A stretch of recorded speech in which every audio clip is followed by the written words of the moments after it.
Give us a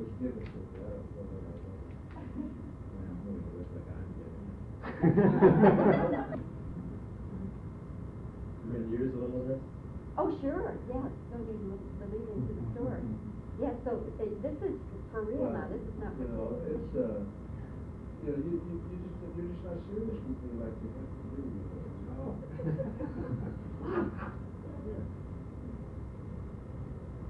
Have Fred and his plaque? Show your plaque. Well, I'll show my plaque.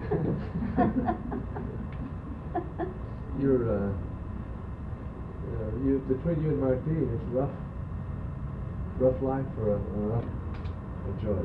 Appreciate you being here. Megan's such a big event. You just caught an open mail myself. In between golf. Didn't have a thing to do. It was a free meal. She's pregnant, isn't she? Yeah. Yeah, marvelous. Is the timing right? Yeah, just barely. Just barely. Well, Bob, welcome to your home away from home. Thank you. Thank you. Good to see you, and you're really nice to come down here and do this for Fred Ryson. Well, I've known that fella for so long, and I figured he needed help. No, he's so well respected, around this community and around every place he goes. He's been all over the world. I took him with me on one of my Christmas trips, and we were in Bangkok, and I've never seen a man take that many baths. But we had a lot of fun down there today with Luis Martin, who gave his life history in Spanish, and he was very funny, and I'm going to work on the immigration laws starting tomorrow.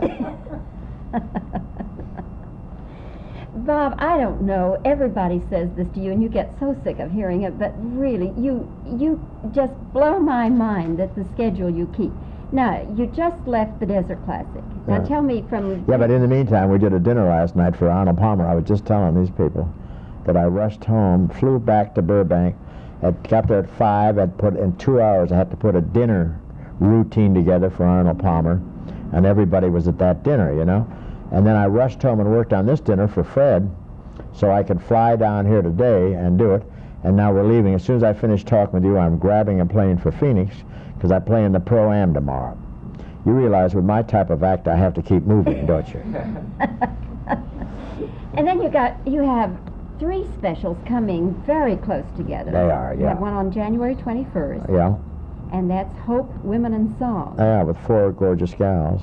You always manage that somehow. Well, I didn't set that up. Dolores set that up. No, she didn't. No, it's a Ken and Mitzi Welsh's production, and they did a fine job, a very different kind of job. You saw clips on it.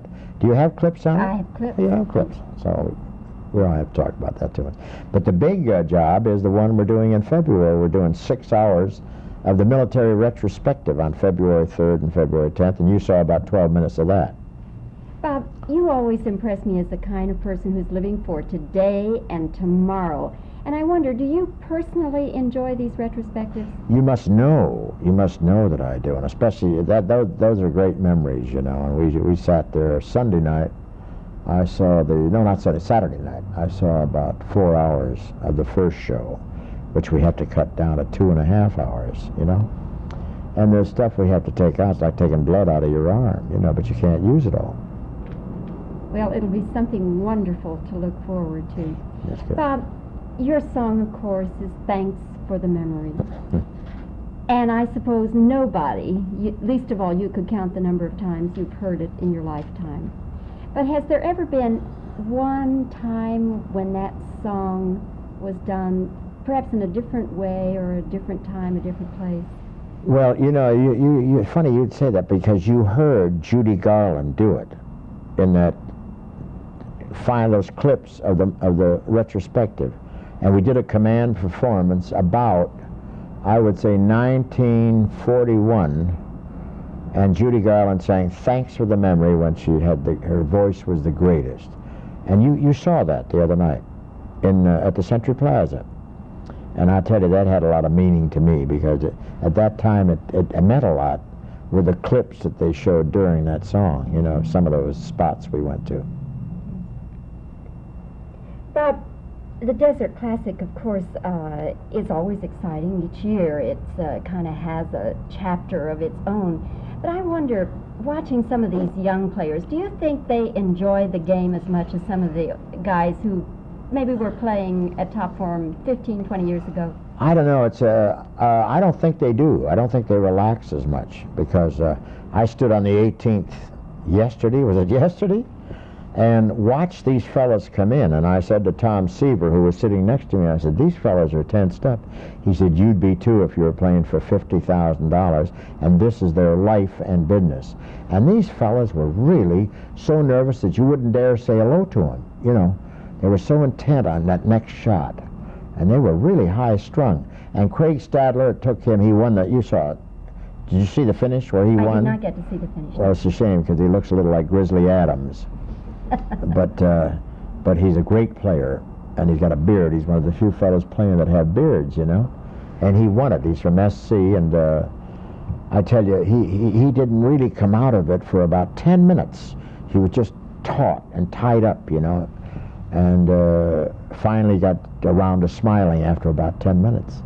But they're playing for so much these days, you know. Like last year, Watson won. He was the top money winner. He won something like $450,000.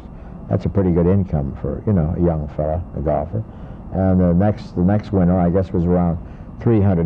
Larry Nelson, he was about $300,000. So these fellas are really, and that's nothing compared to the endorsements they do and the whole thing. So they don't have the fun, I don't think, of the days of Nelson and Hogan, because they weren't playing for that kind. Although that money then was about the same as today. Huh?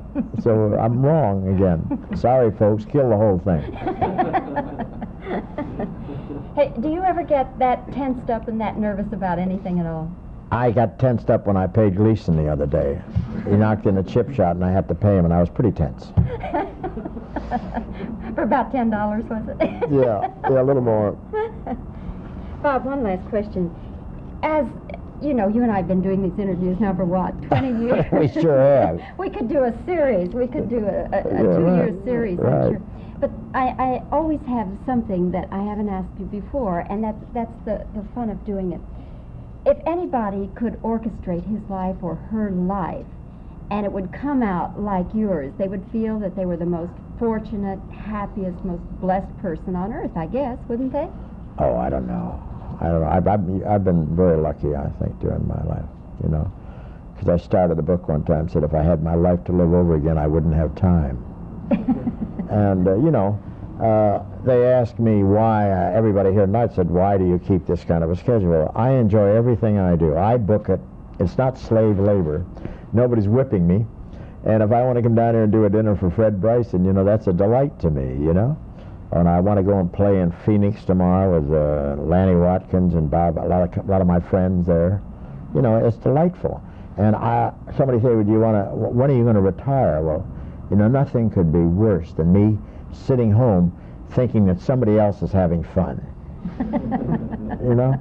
Because actually, it's fun. And it's fun seeing you, and it's fun seeing all my friends. And I enjoy it. I enjoy we had more laughs. I heard this guy, Louis Martine, tonight get up there and get big. It's so funny talking about Freddie's life, Fred Bryce's life. Of course, that's been funny, but... Bob, your friend Jimmy Durante is very ill. Yeah. Perhaps we're coming to the end of his life. You've known him a lifetime. I've known him a long time. We were in a Share show on some memories. Broadway called Red Hot and Blue with Ethel Merman. And Jimmy and I, we probably did 25 or 30 television shows together. And at one time I was doing a picture in Puerto Rico, and he was playing the El San Juan, and I went down to see him, and they whispered in my ear while I was watching the show, said, would you come around the back and give Jimmy his birthday cake? I didn't know it was his birthday. It was his 73rd birthday, see? And so that's like 14 or 15 years ago. And I went around the back and pushed the cake on the stage for the finale. Then I went to New York, and they asked me if I'd shove the cake on. This was about 2 months later for his 73rd birthday. He had 4 73rd birthdays that year. And every time I went on and we had gagged around, because he was a charming, delightful guy, this guy. Fun, and would help more people and do more nice things. And I'm going to miss him. I got a lot of stories about him, but I don't want to take time now to tell them to you. Well, Bob, I know you've got to get on the plane and you've got an early golf game tomorrow. So again, my dear, thank you for coming. Always love Nice to seeing see you, Bobbie. All right.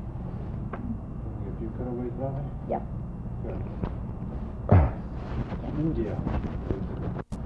He's just going to... These are the over-the-shoulders and the reverses. Just a fast pack and run.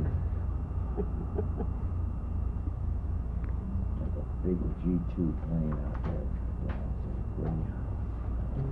Somebody to bring your tray to you. Yeah. Your hot the oval whole- tea. The whole thing, yeah.